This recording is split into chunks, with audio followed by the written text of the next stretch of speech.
اور بتائیں انہیں ابراہیم کے مہمانوں کے بارے میں. اذ دخلوا علیہ فقالوا سلاما، جب وہ داخل ہوئے ان کے ہاں تو انہوں نے کہا سلام. قولا انا منکم واجلون، فرمایا مجھے تم سے گھبراہٹ ہو رہی ہے. قالوا لا توجل انا نبشروک بغلام علیم، انہوں نے کہا مت گھبرائیں، ہم آپ کو بشارت دیتے ہیں ایک صاحب علم فرزند کی. ضیفی ضیف سے بنا، جن کی ضیافت یا مہمان نوازی کی جائے، گیسٹ. واجلون وجل سے بنا، کسی سے اجنبیت کی وجہ سے دل ہی دل میں خدشہ محسوس کرنا، الارمڈ. خیر اور شر کی انہی دونوں طرزوں کے انجام سے متعلق ہمارے سامنے ایک مثال رکھی جا رہی ہے، جس کے مطابق حضرت ابراہیم علیہ السلام کے پاس چند پیغامبر بطور مہمان آئے اور انہوں نے آپ کو سلام کہا. وہ لوگ اجنبی تھے، جس کی وجہ سے حضرت ابراہیم علیہ السلام نے ان سے ہلکا سا خوف محسوس کیا. انہوں نے آپ کو تسلی دی اور ایک صاحب علم فرزند کی خوشخبری سنائی. مطالعہ قرآن سے ہمیں یہ معلوم ہوتا ہے کہ یہ خوشخبری حضرت اسحاق علیہ السلام کے بارے میں تھی. اس بات کی تفصیلات سورہ ہود کی آیات نمبر 69 سے 73 میں مذکور ہے. قولا ابشرتمونی علی ام مسنی الکبر فبما تبشرون، فرمایا کیا تم بشارت دیتے ہو مجھے جبکہ آ چکا ہے مجھ پر بڑھاپا، تو تم کیسی مجھے بشارت دے رہے ہو. قالوا بشرناک بالحق فلا تکن من القانتین، انہوں نے کہا ہم نے آپ کو برحق بشارت دی ہے، بس آپ نہ ہو آس توڑنے والوں میں سے. قولا ومن یقنط من رحمت ربہ الا الضالون، فرمایا اور کون آس توڑے اپنے رب کی رحمت سے مگر جو بھٹک چکے ہوں. القانتین کنت سے بنا، ہمت ہارنے والے، آس توڑ کر بیٹھ جانے والے، ڈسپیرنگ. تاریخ کے مطابق اس وقت حضرت ابراہیم علیہ السلام کی عمر 90 سال سے اوپر ہو چکی تھی، جس کی وجہ سے یہ خوشخبری آپ کے لیے خوشگوار حیرت کا باعث بنی، جس کی وجہ سے آپ نے بشرائے کمزوری کا ذکر فرمایا. ان مہمان ہستیوں نے آپ کو اس خوشخبری کی یقین دہانی کروائی اور آپ کو کسی بھی قسم کی نا امیدی سے دور رہنے کا کہا، جس پر حضرت ابراہیم علیہ السلام نے اس حقیقت کو واضح کر دیا کہ رب کریم کی بے پایا رحمت سے صرف بھٹکے ہوئے اور گمراہ ہی مایوس ہوتے ہیں، ورنہ ہر کوئی ان کی رحمت سے مستفید ہو سکتا ہے.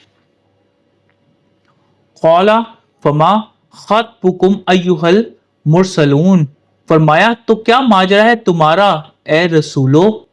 قالوا انا ارسلنا الی قوم مجرمین، انہوں نے کہا ہمیں بھیجا گیا ہے ایک مجرم قوم کی طرف. خطبکم خطب سے بنا، تمہارا کام کاج، یور بزنس. خوشخبری ملنے کے بعد آپ نے اپنے مہمانوں سے مزید گفت و شنید کی تو انہوں نے آپ کو بتایا کہ انہیں ایک مجرم قوم کی طرف بھیجا گیا ہے، جن کے جرائم اس حد تک بڑھ چکے ہیں کہ اب اس کے سد باپ کا وقت آن پہنچا ہے، اور وہ حضرت لوط علیہ السلام کی قوم ہے. الا علی لوط انا لمنجوہم اجمعین، سوائے آل لوط کے ہم ضرور نجات دیں گے ان سب کو. الا امرأتہ قدرنا انہا لمن الغابرین، مگر ان کی بیوی ہم نے مقدر کر دیا ہے کہ وہ ہو پیچھے رہ جانے والوں میں سے. لامنجوہم نجو سے بنا، ضرور نجات دیں گے انہیں، would surely save them. الغابرین غبر سے بنا، جو پیچھے رہنے والے ہیں، those who remain behind. حضرت لوط علیہ السلام حضرت ابراہیم علیہ السلام کے بھتیجے تھے. چنانچہ آپ کو اپنے مہمانوں کی یہ بات سن کر بہت افسوس ہوا اور کہا کہ اس بستی میں تو لوط علیہ السلام بھی ہیں، جس پر انہوں نے آپ کو آگاہ کیا کہ انہیں اس بات کا بخوبی علم ہے کہ اس بستی میں کون کون رہ رہا ہے. ساتھ ہی انہوں نے آپ کو تسلی دی کہ وہ حضرت لوط علیہ السلام اور ان کی آل کو اس بستی سے نکال لیں گے، لیکن جہاں تک ان کی بیوی کا تعلق ہے اسے پیچھے روک رکھا جائے گا اور اس بستی کے نافرمانوں کو کنکریوں کی بارش کے ذریعے ہلاک کر دیا جائے گا۔ اس واقعے کا ذکر سورۃ الذاریات کی آیات نمبر 24 سے 37 میں مذکور ہے، اور آپ اپنی سہولت کے مطابق اس کا مطالعہ کر سکتے ہیں۔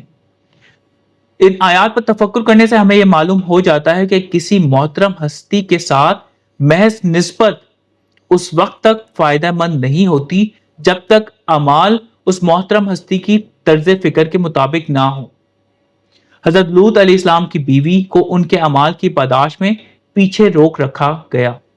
اس بات کا ذکر سورۃ التحریم کی آیت نمبر 10 میں بھی ہے۔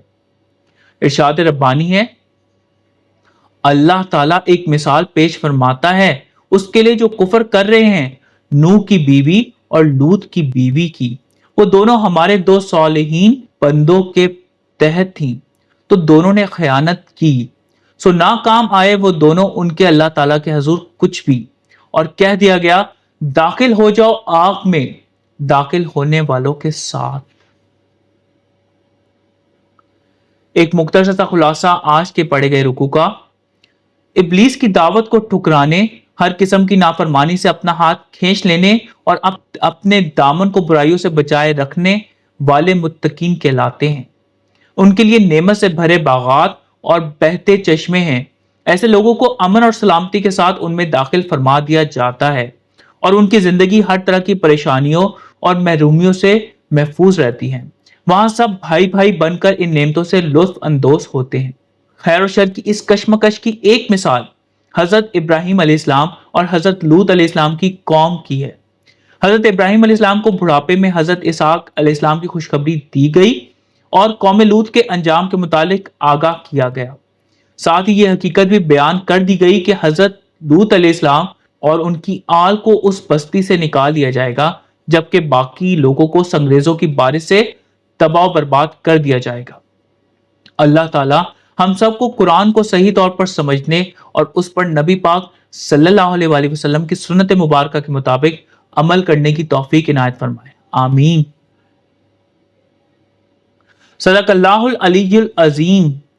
صلی اللہ تعالی علی حبیبہ محمد وآلہ وسلم۔